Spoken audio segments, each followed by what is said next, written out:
contact avec Odile Morin, militante anti-validiste à Toulouse.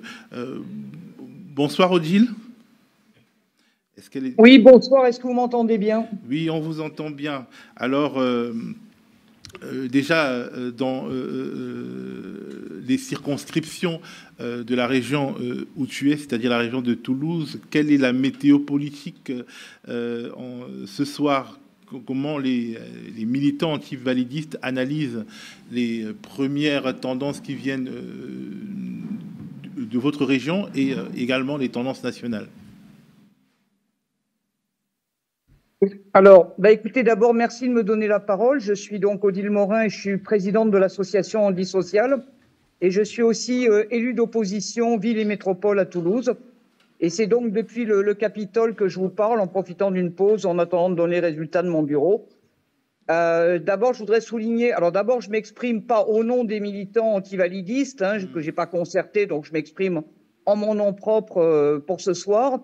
Et donc, je voulais déjà souligner à mon niveau que une hausse de la participation dans ma circonscription de près de 20 points par rapport à 2022, c'est-à-dire qu'on était à une participation de 33% en 2022 au premier tour, et là, on est à une participation de plus de 50%. Et sur Toulouse, les résultats que j'ai, c'est qu'on est à plus de 70% de participation pour Toulouse, au lieu de 52% en 2022. Alors, je crois qu'on peut saluer les scores obtenus par le nouveau Front populaire, ici dans ma circonscription comme à l'échelle nationale, tout en restant, je pense, lucide sur la situation. Parce que si la gauche, en s'unissant pour ces élections législatives, a réussi ce que Macron pensait impossible, la fête ne nous est pas permise, de mon point de vue.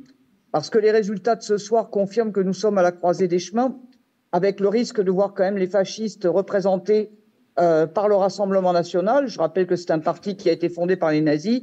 Le risque, c'est qu'ils occupent une place majoritaire à l'Assemblée. Et aujourd'hui, enfin à cet instant, il est impossible de savoir ce que les macronistes, les républicains ou ceux qui se disent du centre feront une fois le second tour passé. C'est pour ça que je voudrais prendre un petit moment pour rappeler le risque que représente la constitution d'une majorité dirigée par le Rassemblement national.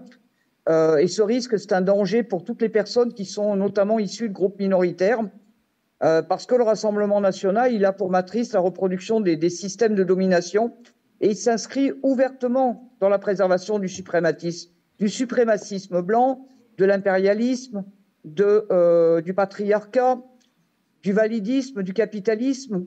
Et si le pouvoir de l'État tombait aux mains des héritiers de Vichy et de l'OAS, le fascisme avalerait tôt ou tard, et dans la violence, la vie des personnes racisées, des personnes migrantes, des personnes LGBT, des personnes handicapées, des sans-papiers et des femmes. Alors et c'est donc... justement, oui. Le Rassemblement national, qu'est-ce qu'il dit à propos justement des personnes handicapées? Parce qu'il surcharge tellement son univers expressif, si on peut dire, par la thématique de l'immigration, qu'on ne sait pas ce qu'il pense exactement de la question du handicap. En tout cas, ça passe toujours au second plan. Est-ce que le Rassemblement national est l'ami des personnes handicapées? Alors, le Rassemblement national drague les personnes handicapées qui, malheureusement, pour un certain nombre, ont oublié l'histoire. Je rappelle quand même que c'est les nazis qui ont mis en œuvre l'action T4, qui a été l'assassinat pur et simple des personnes handicapées autrichiennes et allemandes. Et puis, Vichy a quand même laissé mourir de faim et de soif des dizaines de milliers de personnes handicapées en France. Donc, c'est à ce parti-là qu'on a affaire. Alors, en termes de programme, ils ont, pour ces élections, publié de nouveau le programme qu'ils avaient mis en 2022, en oubliant qu'il y a des choses qui ont changé depuis, c'est-à-dire qu'ils en sont encore à réclamer la déconjugalisation de l'AAH, déconjugalisation que les militants antivalidistes ont obtenue en 2023. Et puis, ils sont pour le maintien de l'institutionnalisation, pour la ségrégation au plan scolaire. En fait, ils nous proposent... des années de malheur supplémentaires et aucun droit à l'autonomie. C'est-à-dire que tout ce qui est convention ONU, tout ce qui est droit à l'autonomie, droit à l'autodétermination, pour eux, c'est niette. Et la seule chose qu'ils proposent, c'est essentiellement pour les aidants. Et on peut s'inquiéter effectivement du programme qu'ils mettraient réellement en œuvre et qui serait, à n'en pas douter, autrement plus sévère que ce qu'il présente. Merci beaucoup, Odile, pour cette réaction à chaud.